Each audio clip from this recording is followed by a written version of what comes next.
All right, everybody, welcome to Unscripted One-on-One Podcast, and I have a very, very special guest today. A reunion that's a certain amount of years overdue, I guess you would say. We won't say how many years, but let my guest introduce herself, and we will go from there. This is crazy, right? Yes, it is. Absolutely. It's so crazy. Yes. Aaron, thank you for inviting me to your Unscripted podcast. I can't tell you how happy I am just to see your face and be here today, for real. Yeah, so what was the question you asked? I'm sorry. I'm still distracted to see your face. Who are you? Am I? Wow, we're going to go there. Okay, so do you feel a little nervous? You're doing fine. You're doing fine. Just tell us who you are. What's that? Okay, I got to get back to that. Do you feel nervous at all? A little bit, but I've done a couple of these, so it's not my first rodeo. It's just so surreal to me. Like, I've known you for 30 plus years, you know? Right, absolutely. Yeah. Yes. So it's good to see you, my friend. Good to see you. Absolutely. Yeah. And who are you again? Okay, so back to that. Who am I? I'm a mom sitting in a minivan, waiting for my fish to come out of swim practice. And I guess we all play a whole bunch of roles in our lives. So some of the roles, I guess, if I'm going to introduce myself that I have played, is a nurse. I'm a retired critical care nurse. I'm a stay-at-home mom now. I'm a homeschooling mom. That's crazy. An unexpected homeschooling mother, and not pandemic homeschooling mom, like 8 years of being at home with my girls. I'm a mother. Wow. Yep. Of 3 teenage girls. 3. I've got isn't that funny? You get nervous. 13, 15, and 17-year-old. So my oldest, like you, is getting ready to take off for college. So we're in the throes of college application. So stay-at-home mom, homeschool mom. I'm a wife to Quinn, my husband. We've been married. We just celebrated our 25th wedding anniversary. I've known him for 32 years. Wow. Met him at the draft house at Kent State University. Teen night. He was 18, I was 19. Dancing like Michael Jackson. He had me like this, you know? There you go. Yeah, so married for 20, we just celebrated our 25th anniversary. I live in Raleigh, North Carolina, which I know you were so close to coming down here. So close. So close. So close. Yeah, so that's kind of where I'm at now. I graduated. You know, it's funny, Aaron, I was thinking about this because I watched some of your podcasts over the last couple days. And this morning I was real thoughtful listening to 2 of your interviews in particular, because I know this month, the reason why we're actually talking is because of Breast Cancer Awareness Month for October. And you kind of reached out if we were willing, you know, if we wanted to talk about our moms a little bit. And it's funny. I didn't realize this, but, you know, going back now, I mean, I'm still trying to introduce myself, but I'm already jumping ahead. It's unscripted. Sorry, that's what you do, right? It's absolutely like perfect. To a friend. It's perfect. I love it. Okay. Yep. So when my mom got diagnosed with breast cancer, it was in I was 15 years old. Wow. So I don't remember a lot of the specific details that I think you would remember as a young adult. Yeah. I have my story that I know as a 15-year-old and how it affected me. But it's funny, I was thinking about this morning. I left Cleveland and I left Bedford as soon as I could. Yeah. Because it was so painful to be there. Yeah. After losing my mom to breast cancer. Yeah. And this is like the first time I feel like I didn't go to any of our high school. You know, I saw Darren Carter's interview, which was amazing Yeah. to hear what he has done with his life as Yep. a young man. And the 216, I consider myself part of the 216, Always. You never leave it. right? Ever. Bedford High School, go Ever. Yep. BHS. But honestly, Aaron, I feel like it was kind of like going back to all of that stuff that I Mhm. felt like I kind of left, and we'll get into that in a little bit, I'm sure. Sure. But yeah, so I lived as soon as I graduated from high school, which was in '88. I went to Kent State University, got my bachelor's in science and nursing, met Quinn, my husband. We had a little short stint in New York, Virginia, and then we ended up living in Albuquerque, New Mexico for a really long time. Wow. Yeah, where I Wow. practiced as a critical care nurse, and then we moved back. Moved back to the East Coast to be near my husband's family. And I think I've shared with you before.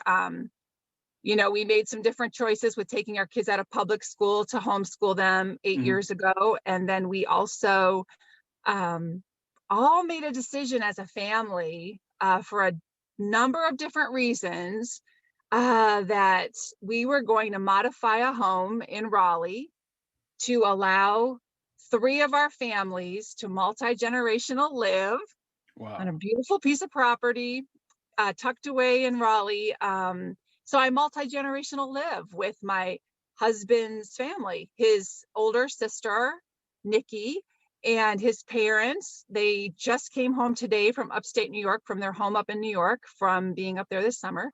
His dad's going to turn 88 Wow. this fall. He's amazing. And his mom. So we multi-generational live too. So a lot of things I couldn't have predicted that were going to turn out. But Yeah. those are some of the roles I have played and I do play. But I would say maybe at my core, I'm an enthusiast of life. Absolutely. I like being Absolutely. alive, Aaron. And It's a your great name thing. is? Oh my God, I didn't say that. My name is Vicki. That's right. That's right. Vicki Mahi Takei. There you go. There you I go. didn't say my name. It's okay. We're unscripted. Everybody knows who you are, especially those from Bedford will know immediately. Oh my gosh, don't So, you love our class? I do. I do. Don't you? So let me bring everybody kind of up to speed. So this is a reunion, like I said, a certain amount of years overdue, 30 for those keeping track at home.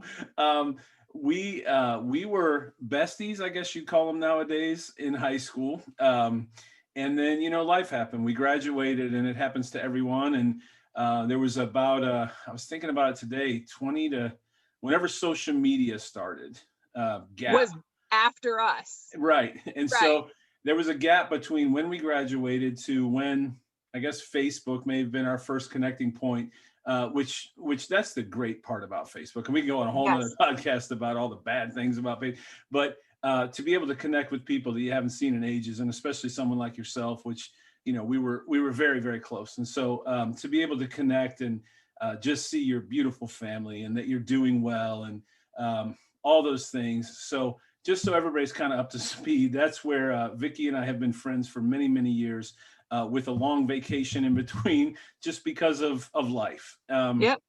And so to come out on the other side and see, like I said, that you're doing so well was just awesome. And I'm thrilled for you. I've loved watching you and your family grow up, your daily walks and the pictures that you take on Instagram. So we keep in touch through those social media platforms and those things. And so there's a lot of stories about. We could tell the one about me. In 4 years, I never skipped school one time. I was the model son until NXS was coming in concert, and Vicki had to have tickets. And so I may have borrowed her car one day during lunch. I might have skipped school and gone and got NXS tickets because I couldn't go. And so you didn't go. I couldn't go. I wasn't allowed to go because it was the devil's music. So and it may have been, I don't know, but in excess of all bands, right? right? That we listen to. That's right. Yes. But they did have a song called Devil Inside, but that's a whole other story. They did. But that is true. So Vicki was kind enough to get me a t-shirt, which I absolutely wore until it was cheesecloth. I mean, I wore it every day, I think, because I wanted everybody to think I went to the concert, because I wasn't allowed to go to the concert.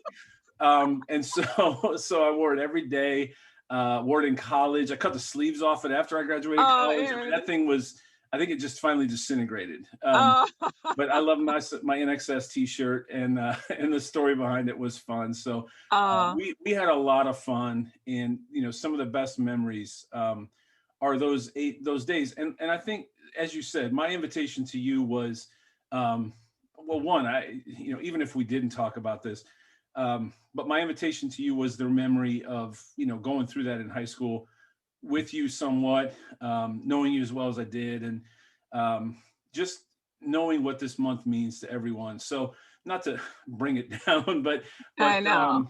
I just thought I didn't lose my mom that way, but I lost my mom. And so I know that's something we have in common, is that, my mom was probably 10 years ago. So I was able to have her through high school and those things. So I guess I just wanted to ask that, like, as someone in high school, have that to walk through that season. And as you said, it was many, many years ago. So, science was different.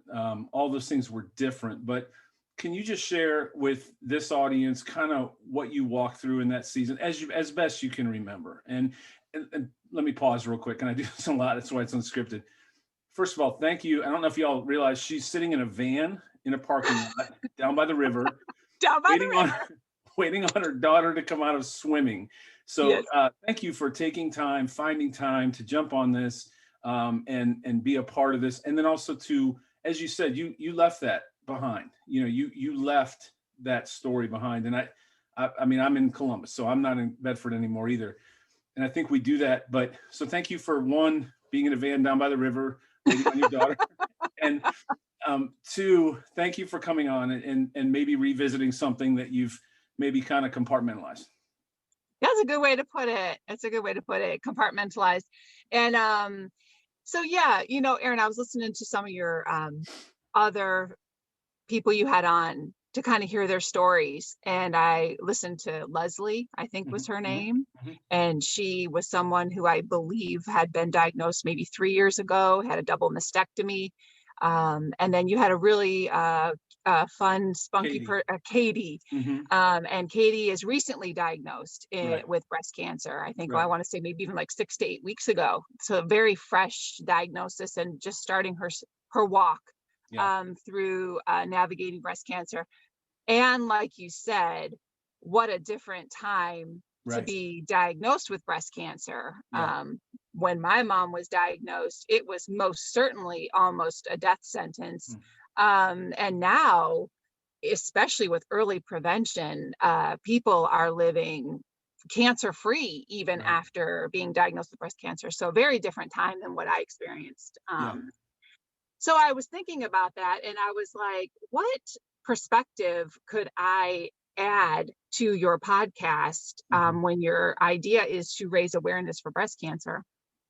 And I will offer, I think, the point of view of being a child of a parent who has breast cancer, and specifically a daughter of a mother who has breast cancer. And like I said, I was 15 years old when my mother was diagnosed, I believe. And like I said, some of it's a little like, I think when you're a teenager, your world is a little here. Sure. So I don't know if I have all of the details exactly correct, but in my world, the story goes that she was diagnosed. It was quick. It was quick. I do have a couple of journal entries of hers from a medication entry thing that she kept when she was sick, where we kept like how much Percocet we were giving her and pain medicine we were giving her. Wow. But it was quick. I want to say within the time she was diagnosed, from the time she passed away, it was probably about a year span of time. It was very fast. And I think initially when she got diagnosed, they thought all taken care of in her breast. But it was actually had metastasized to her liver and some other places. And I think once that happened, it was very hard to have a chance to get rid of it. Yeah. So I was in the end of 10th grade when a lot of this was going on. And I remember the summer of going into our junior year, 1986. And I remember we had band camp and we had flag camp, you know, like I was in the auxiliaries, I was a flagger. Fun, right? Good memories. And I remember that summer, my mom was going under chemotherapy. And I remember being at band camp. And do you remember Mr. Sullivan, our band teacher? Yeah, he was at our reunion. So yeah, I had a phone call to come get from like one of the places in the place where we were staying at band camp. So I went up and I got the phone call and it was my mom. And she said, hey, I hope you know you're having fun. And I'm like, yeah, it's great. You know, band camp's awesome. And she said, I just want to let you know they're going to stop my chemotherapy. I just wanted to let you know that. And Aaron, in my really, really like naive mind, you know, I thought that was awesome. I'm like, that's great. Yeah. She's better. She doesn't need the chemotherapy anymore. Yeah. This was band camp in like July or August or something. It was before school started. Yeah. So I came home from band camp and Gina Miracle, I believe her and her mom dropped me off. That's another story. Dropped me off at home. And I came up the front steps and she was in the living room and there was a nurse there, like a hospice nurse. Didn't know what that was, right? And she took me outside to the back porch and, you know, she said, your mom has therapy's been stopped. And I said, I know. She called me and she told me that's awesome. And she's like, no. She's like, they're stopping all of these things because they're not helping. And your mom has probably about 2 weeks to live. So now's the time that, you know, if you want to say anything, if there's anything you want to share with her, like now's the time that you do that. And your mom couldn't tell you that. So I'm telling you. And you know, Aaron, she talked to me and my brother. She told me and my little brother at the same time. I was 15, so he was probably 11. And you know, I remember going back in the house and she was laying on the her bed and we just wept. We just cried and cried and cried and it went fast. It went really fast. And I think as a child, and now I'm 50, and I don't back away from my years at all, Aaron. I don't back away that it's been 34 years since my mom died. I don't back away that it's been 32 years since I met Quinn. Because when you lose a parent or you lose someone that young, I think you really quickly develop an appreciation. Some people don't. Some people, you know, all of my siblings did not handle her death. We didn't all handle it the same. I mean, grief is messy. Yeah. Grief is messy. Absolutely. And my stepdad handled it one way and my brothers handled it another way. And my friends didn't, you know, bless my friends. I mean, here you are with other 15 and 16-year-olds. You know, what do you do with that? And I feel like I look back on that time now, like as a 50-year-old, and I look back on that. I think if I was going to tell another person, like, you know, your one friend, she even said she was thinking about her husband when she was going through breast cancer. And you even said like, God, I can't believe you were thinking about your husband when you were going through this.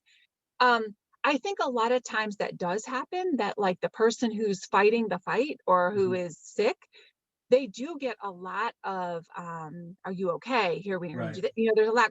and then you've got this collateral, the collateral around them, and Yeah. especially kids.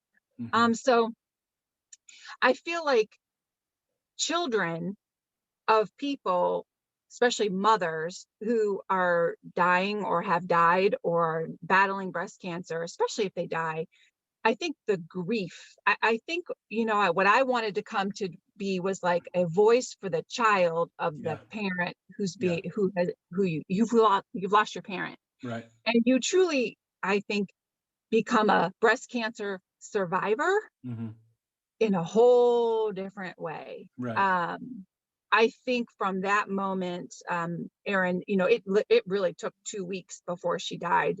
She died in September of '86, and I was 15, and she would have been 43. Wow. Right? Wow. Right? Right. And I dealt with it the best I could, and I look back on it now. And like I was saying, I look back on it now and I can appreciate as an adult now, kind of Darren was saying, his 25-year-old person is very different than his 50-year-old person. 100%. Yeah. 100%. You get wiser, you Right. can see things. And I can realize that what grief looks like. And like I said, grief is messy. And I can look back now on my high school days. And when I ran from Cleveland, I think part of that was pain. Yeah. I think I didn't belong anymore. Yeah. I feel like I lost our family just fell apart.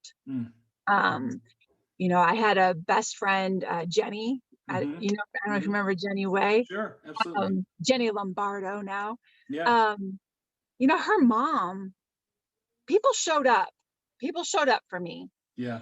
And she showed up and she gave me a safe place to land for a few years to be safe. Yeah. And get through college and then launch off into my own life. That's awesome. But I can look back on that now and I can recognize, drinking and certain behaviors that I participated in and I did as a teenager that I felt shame about for a long time. Yeah. You're getting me like going back there, man. Yeah. I think now what I would say to a teen, like I can look at, if I was going to look back at me now, I would give her a lot of grace. And, it was grief. Yeah. It was grief. It was looking for numbing of pain. I mean, grief is such a personal thing. No one's going to escape it. Yeah. And it never goes away. Like, you talk about these 5 stages of grief, but man, I don't know about you, but it doesn't go orderly. No. It bounces. Yeah. It's gotten a lot better. Yeah. And my life is amazing. Yeah. Like it is better than I could have ever hoped for. Yeah. Right. Yep. But man, there was periods of time where it was not. Yeah. And it was hard. Yeah. So being a breast cancer survivor, to me as a child of a mother who died, I feel like as hard as it was, being a motherless daughter, it's tough. Yeah. Yeah. And whether that's you lost your mom through breast cancer or you've lost her because she isn't accessible to you. Right.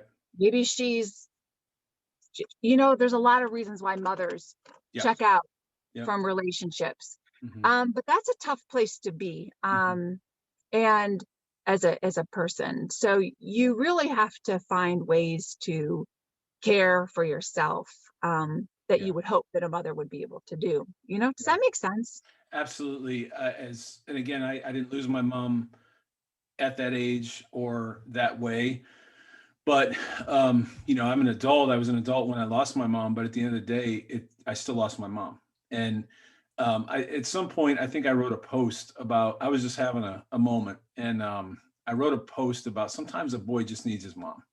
Now I'm gone. Yeah. That, And it's no, a daughter needs her mom. And, Yep. we place a lot of emphasis over the years. I've read a ton of books on dads, and Yeah. absent dads and how important Yeah. the father is. And I'm not discounting that at all. I 100% Yeah. believe in that. And then I think one thing that you and I have both done as I've observed and appreciate and respect and am so proud of you for is we pour into our family. Yeah. And so, I think we both understand the importance of the mom and the dad role. But there's days when you just need your mom, and Yeah. and sometimes there's more days than others. And like you said, I'll be doing fine, and then sometimes you just it's like somebody hit you with a fish. It's like, Seriously. what just happened? I mean, Yeah. you can't pick up that phone anymore. You can't have that conversation. And I love what you said about being a survivor, because you're the survivor. And I think Right. people that walk through, whether it's a spouse, a child, a friend, a close friend, when you walk through someone going through cancer, you're not going through it. And I mean no disrespect to those that are going through it. But Yes. you said collateral. There is. You really feel everything they're feeling when you're close, and I'm going Yes. to have another friend on who we lost a close friend about 10 years ago with colon cancer. And same age, our kids are the exact same age. Just, it was like looking in the mirror. And I Yeah. don't know that I'm ever going to be over that.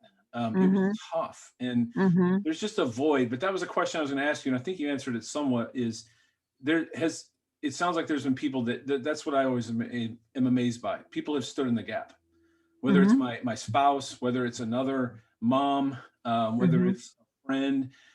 It's just amazing how someone always seems to stand in the gap as best they can. But at the end of the Correct. day, you never want to replace that void. And it sounds like that happened for you. Did you have someone stood in the gap for you through high school, college, and then as you launched into being the person that you are today? Is that fair? Oh yeah. Yeah. And I call them my Jedi Council of Yeah. women. Yeah. And I think they have all showed up, and they've all been like, uh I wrote this on one of my blog posts. They all were like Jedis of different parts of my being. Hmm. Right. Jedis of my heart, Yeah. Jedi of the soul, Yeah. Jedi of motherhood. Like, yeah, they've all shown up at different times to kind of try to, like you said, the best they can.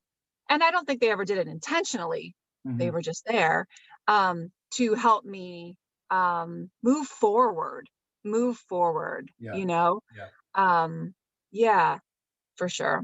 I have a handful of women that, and I think one of the cool things, I don't know if this has happened to you, I find it really helpful when you can find someone about 10 years ahead of you, Yeah. because they can kind of give you that wisdom that you're trying. Like right now, you've got teenagers, you've got Mhm. daughters you're a girl dad. Um, Absolutely. yeah, 100%. Hmm. Um, it's nice when there's someone that's ahead of you enough Yeah. that can look back at your shaky little scared being and say, it's all going to be all right. Right. Like what Yeah. you're worrying about, Yeah. it's all going to be okay. Yeah. Like, really, if they're here, if they're alive, if they're healthy, even if they're not healthy, if they're here, Yeah. it's all okay. Yeah. It's all going to be all right. Yeah.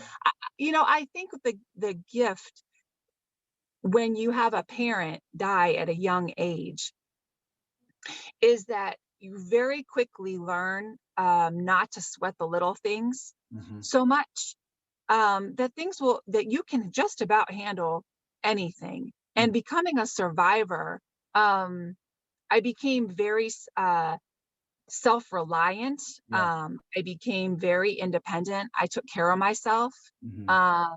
And I don't think I really grieved hard because I was so in that like survival mode. Like, where Yeah. am I going to sleep? What am I going to eat? Yeah. How am I going to pay for myself? Like, even going to college, like picking my major. I guess I would say it's funny talking to you about this.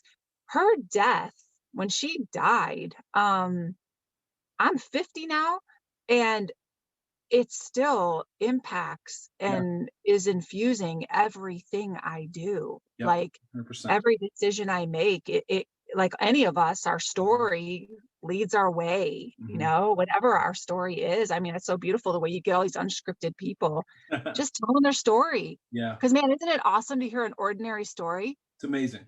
It's amazing. Right? And they're around us every day, you know, Yes. and that's the beauty of this thing is, and I don't know how long it'll go, but there's never going to be a run out of stories. I could probably just go No. knock on my neighbor's door and say, hey, come over and tell me your Yes. story. I mean, and Yes. especially in the time that we're in, it's so negative and everything else. It's good just to hear stories. And so I don't know if anybody's listening to this. I don't know if anybody gets anything out of it. I'm loving it because one, I get to catch up with friends that I haven't seen in a long, long time. And two, it's just good for my soul. It's good to talk to someone else who lost their mom and that understands that void that is left. Vicki, I can't imagine.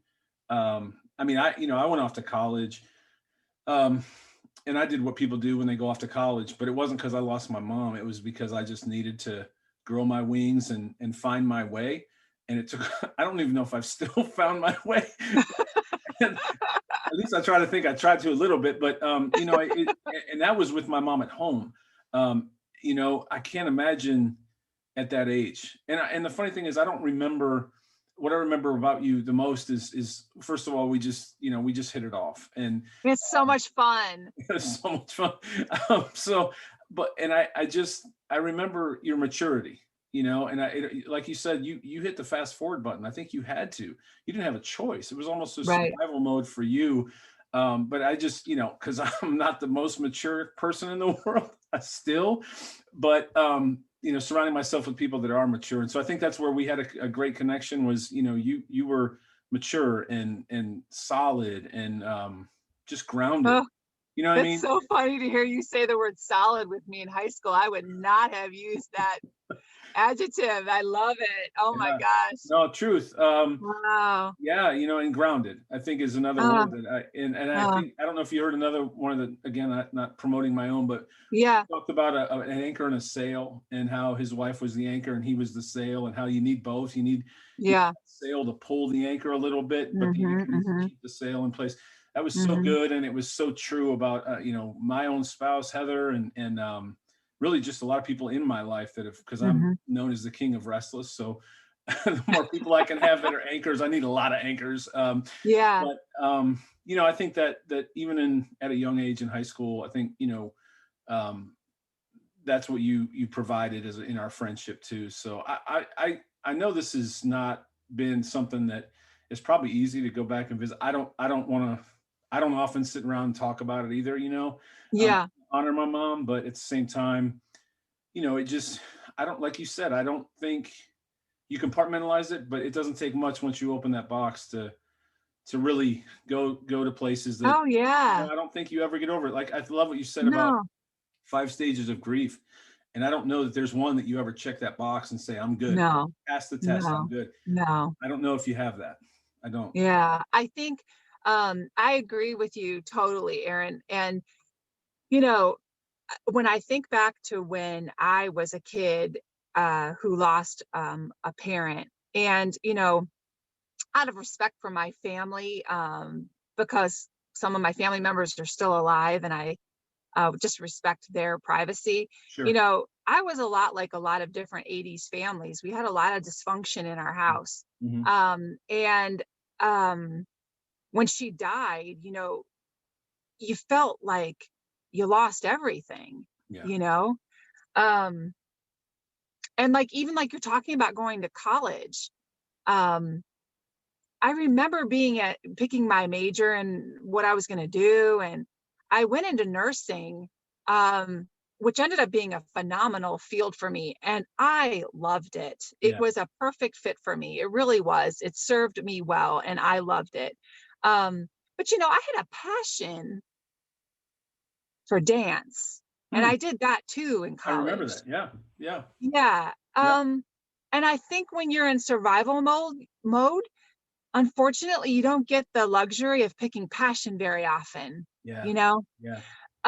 So like if I had a friend or I was looking at a family or I knew someone who had a mother that died from whatever, Mm-hmm.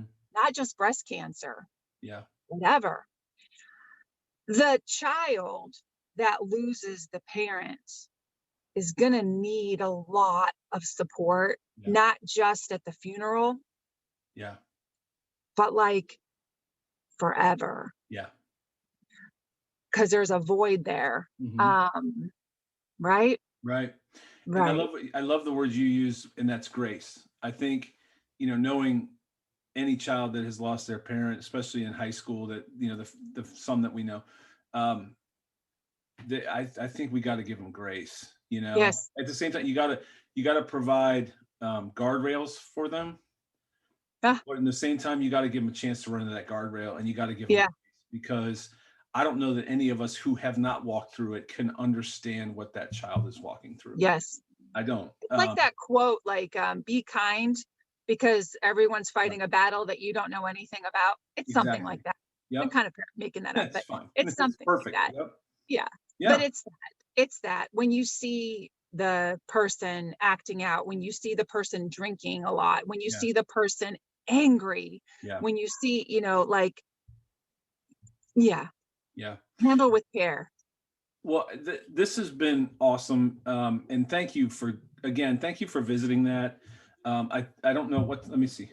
We got a few minutes before you're going to have a visitor in your van down by My the river. fish.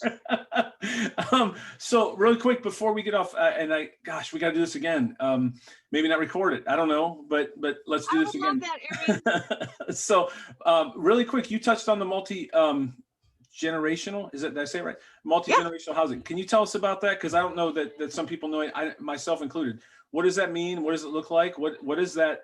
How is it? Because I know now, last time I know you told me about it, and now you're in Yes. it. What's it like? Okay. So multi-generational living, I think it's a lot like other countries do this, but like it's probably not as common in the United States. Yes. Maybe becoming more common because I've been seeing a lot of builders starting to even build homes with the idea of it being multi-generational, but it's pretty much just like what I just said. The grandparents, they're in their 70s and 80s, are living with their children Yeah. by choice. Wow. In our 40s and 50s. And then we have our daughters, which are like their grandchildren, which are Yeah. another generation. And then my husband's sister, who's a little bit older than him, and her partner, we modified a property so that 3 families live on this beautiful property. It's right on a lake. It's so beautiful. Wow. Right tucked into downtown Raleigh. And so the parents are below us, and I think a lot of us, our age, Yeah. little Generation Xers here. Yeah.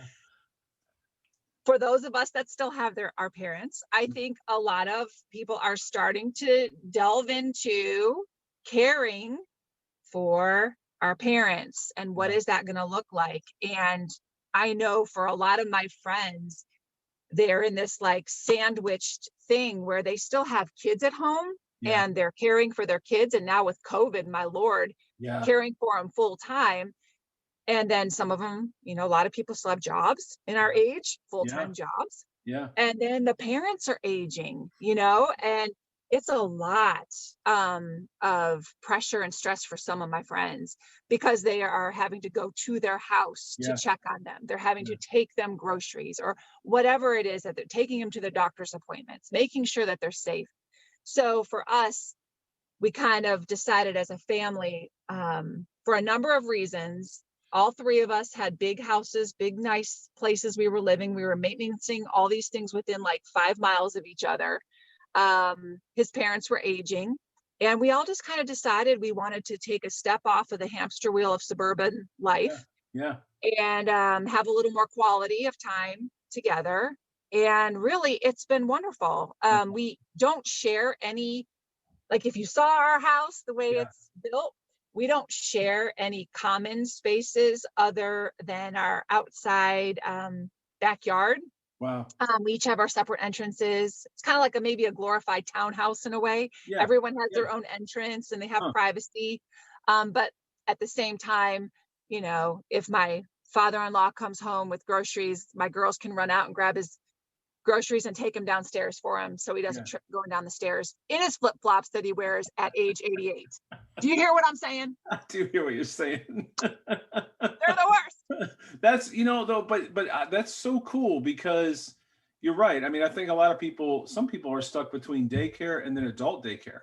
Yeah. And they're paying for both. Yes. That's really interesting. And then, we just talked about it. You need those people to step in the gap, whether it's a parent or an in-law or an aunt, an uncle.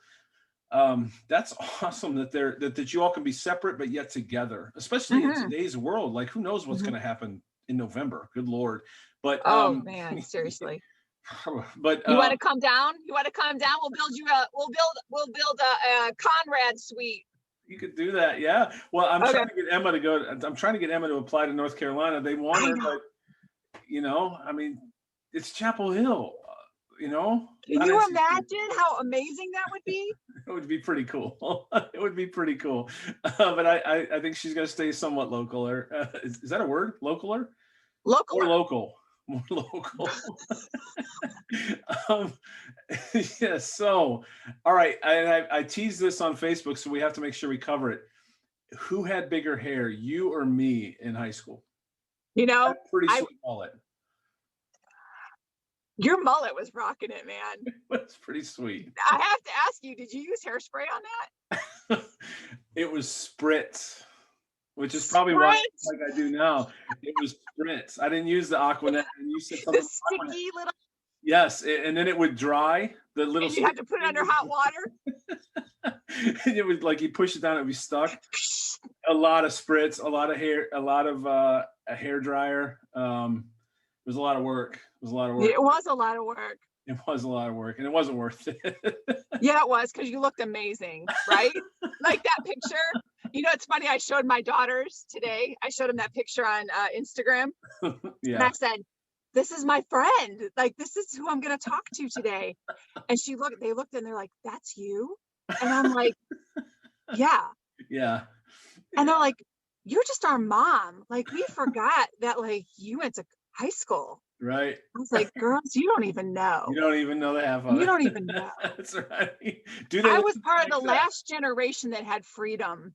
Yeah. You don't know. Right. We lived in the age of excess, and it was awesome. In excess. In excess. Right. I just couldn't go to the concert. I just couldn't go to the concert. We did. It was you and Kara, right? Yes. And who else? Didn't I buy 4 tickets? Or maybe it was 2. I don't remember. I know you and Kara went, and I couldn't go. Who would have the 4th person been? I thought there was 4. Well, I know one of them wasn't me. It wasn't. I'm not bitter. Aaron, I'm not bitter. I'm not bitter at all. I wish you still had the T-shirt, I have to say. I swear it might even be around this house somewhere. Oh, yeah. That's a Smithsonian. That's like Smithsonian quality right there. I just wanted people to think I went. That was all. I just wanted them to think I went. That was music class. Wasn't that picture in music class? I don't know what it was. I think you were using a music stand, and I'll include it in the post. And before I forget, so I'll include what we're talking about for those that have no idea. I'll include it in the post so people can see what we're talking about. I think you were using a music stand, and I clearly was not studying, and it looks like you were hard at work studying, which is pretty typical of my high school years. That's why I got a 13 on my ACT. It's what it is. We never would have survived being students today. What these kids go through today, we never would have made it.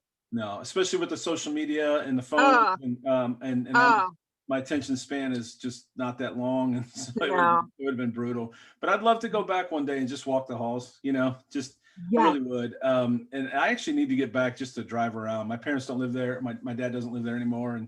But I'd love to go back and just drive around. Wouldn't it be fun to go to a Friday night football game? Yes, it would be so fun. And have you seen the new stadium since they built it? It's amazing. I saw it online because you went back to the what do you call it, reunion, right? One of them, the 25 year. Yep. Yeah, and I saw some pictures posted of the stadium. I just did the Friday night thing or whatever it was. I didn't stay the weekend. But it was enough. It was so fun. Yeah. Did you do a little of this? I did. I might have, the whole, Oh. Absolutely.